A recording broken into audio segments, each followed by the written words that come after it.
Hi, welcome to Choose Positive. This is Ale Hinojosa, and today I am so excited to have Gabby Bernstein.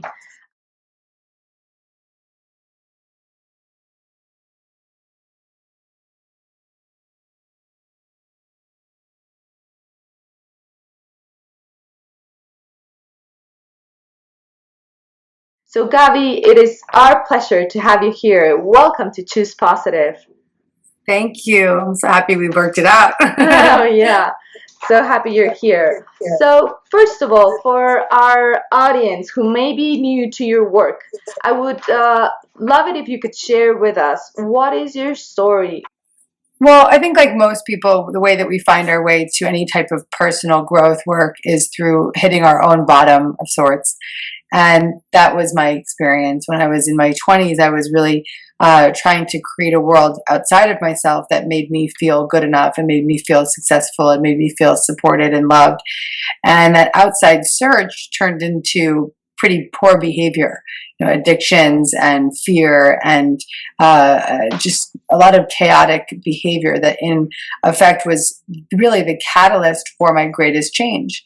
And so in the experience of really hitting that bottom and going to the depths of discomfort that I went to, I was able to really call on a presence greater than myself and turn to my spiritual roots to lift me up and bring me out.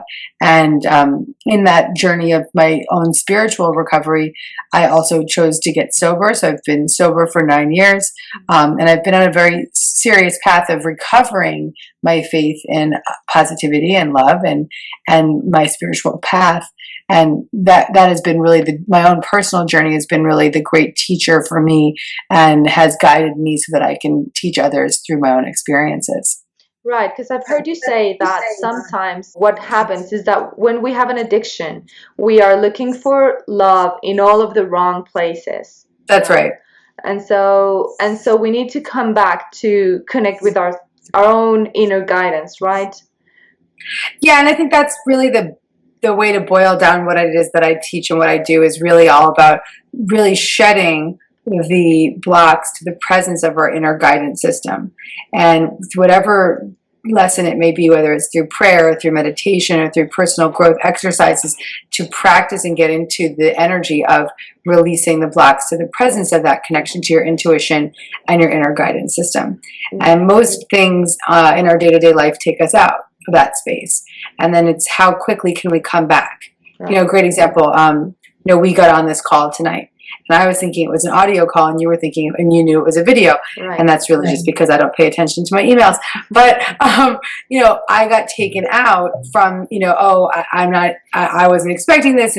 And then I walked away and I said a prayer and I chose to reorganize. I chose to change my mind about it. I chose to let it go and then come back to a place of peace. And so that's a dance that we have to do all day long of, seeing, witnessing, oh, okay, I wasn't as loving as I could be there. I wasn't as easygoing as I could be there. And then rather than beat myself up for it all night, choose again and say, I choose to perceive this differently, and then call back, right? So I think that there's miracles in all these moments of when we can see and witness our negativity or witness our fear or witness our judgment and then really quickly choose to reorganize and come back. Well, yeah, and the more that we practice that, the easier it becomes, right? Yeah, exactly. And that's actually the point, which is that the more we get into the practice of choosing that perception on a moment-to-moment basis, the more it becomes a habit. And I think right now for most people, fear and judgment and attack are the habit. And even when you get into a practice of being a committed spiritual student, as I'm sure you know this, even when you get into that practice, it's really actually still that the ego, the fear voice is still the default. And you just come back quicker and you don't believe in the fear anymore. Right. Your new book, newest book, Miracles Now, give us like 108 tools or techniques that are quick, that are easy easy to apply. How is it that you came about with this idea to write this kind of book? Because it is really, really useful. You can you can read it at once, or you can have it there and just go to it whenever you need some help with things. So who did you write this book for? I wrote it for you. I mean, for an audience that was looking for something useful, right? I mean, you just kind of said exactly what my intention was, which was to create a useful book that people could turn to in any given moment, and that they wouldn't feel bogged down by, and they wouldn't feel overwhelmed by, and a book that would just give them the power to just make change quickly, and feel that they could build their own toolbox, and feel the power that we have when we have those tools in our back pocket. And so you pretty much nailed it by saying, it's so useful. That was my intention, was to create a useful resource for people to use and turn to, and let them navigate through their experiences with the simple, easy, do them now tools that are in this book. And so I wrote it for the modern day mystic, for the people that are in our lives so busy, so chaotic, so crazy, and don't have the time to always come back, right? So they're also the tools I use all the time, because as I mentioned, there's a million reasons to be taken out. So we need, if we have hundreds of reasons to be taken out, we need hundreds of ways to come back. And so that's kind of the way that I was approaching this book. Great. And in the intro, you talk about how we, this book, as you said, helps us release stress. But it's in the intro, you talk about how by doing this, we not only help ourselves, but we also help others. And I love this paragraph that you wrote. Your energy has more power than you can even imagine. There is energy in your spoken words, in your emails, and in your physical presence. When we function from a fearful, low energetic state, our thoughts and energy can literally pollute the world. Conversely, when we function from a place of positive energy, the world around us becomes more positive. Can you tell us a little bit more about this? Yeah, so I've been reading a new book called Power versus Force, and it's a really beautiful book about our energy calibrations and the levels of our energy. And so when we're in an energy state of joy, it's even higher calibration than love. It's almost like right under enlightenment. Is it? And if we're in that presence of joy, we have the power to elevate the masses. We just are alone in that energetic state, elevate the masses. And so it's obvious to see how being in a low-level energy will bring other people down. The same way you can sort of, in your own experiences in life, see what it's like when you walk into a room and somebody is so kind and so loving and so elevated and approachable, and what that does to you on an individual level. And so the goal of this book was so that we can have these tools, so that because we come out so often, we have the tools to come back. And the more we come back, the more comfortable we become in that space. And we don't, and also that we don't get stuck in the negative space, right? So it's like we can go to that negative space, but we don't get stuck there. And so that's a big part about this book, being really about your presence being your power, your energy being your power. And not only your power to achieve and to create success and have nice relationships and to feel good, but your power to heal on a much greater level. And so if we're going to, show up to things with negativity, honestly, like this is just keep coming back to what happened between you and I just now. Like I showed up all really low level and low vibe, and that's not where I want to stay, right? That's not where I want to be. And so that, taking ownership of your behavior and then coming back and, being in choosing to lean towards joy, choosing to lean towards love is somewhat of the simplest way to start to just reorganize that energy.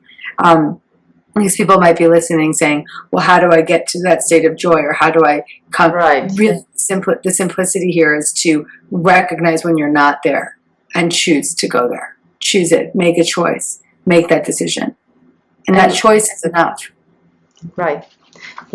And actually, your book is really helpful for that. And I would love it if we could go over talk about some of the exercises or techniques that you talk about in the book, so that people can actually have something that they can use whenever they need to be uplifted or to release some stress and all that. So one of the miracle messages I had picked up, miracle message number 87, trust your gut, and the coin toss exercise. I love it. Can you please tell us a little bit about that one? Because I think people watching can really easily apply that whenever they need some guidance.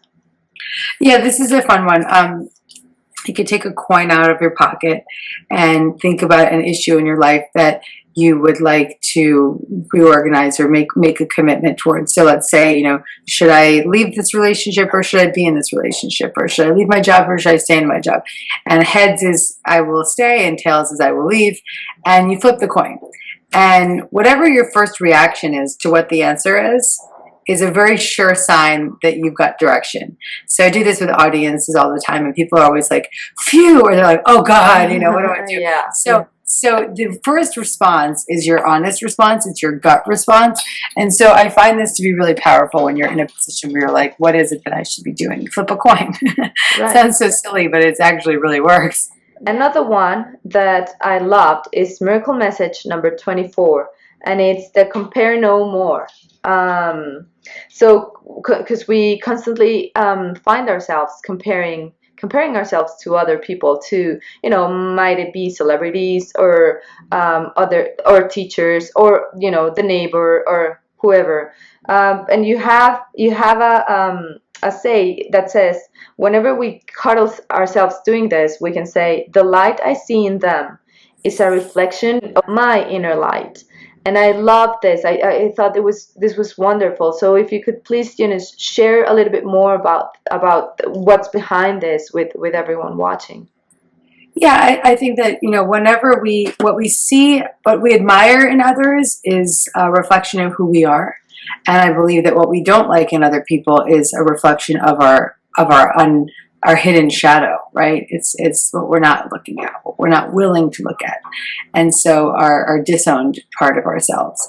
And so we want to usually celebrate the successes of others as recognizing them as something that we are as well.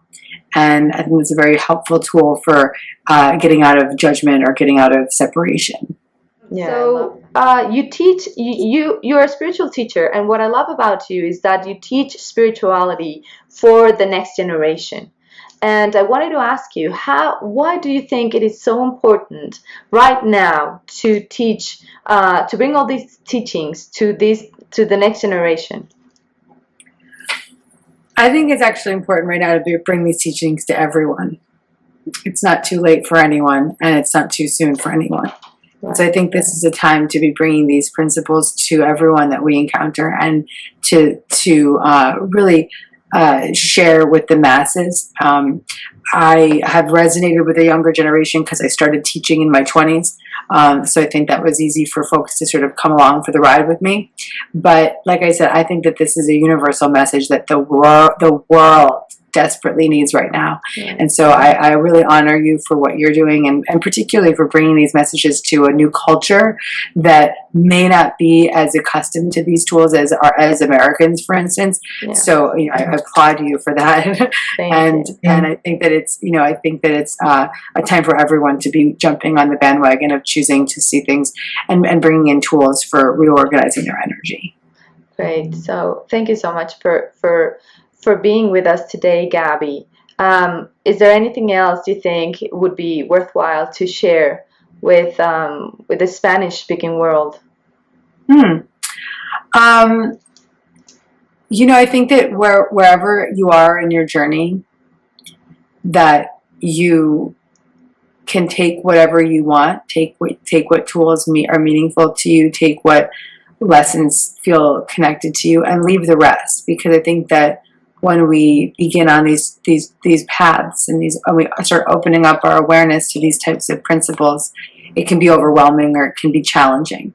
And so instead of being turned off, I would say lean towards what feels good, and let that be the practice that you incorporate in your life, and leave the rest for as long as you need to, and to trust that you'll be guided back to what you need.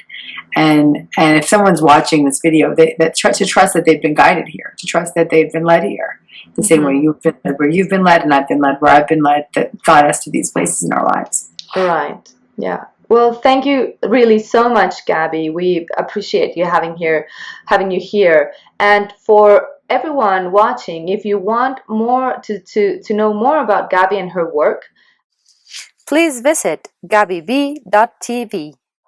y si te gustó este video, por favor compártelo con tus familiares y amigos. La buena vibra es contagiosa. Muchas gracias por ser parte de Choose Positive. Soy Ale Hinojosa y nos vemos pronto.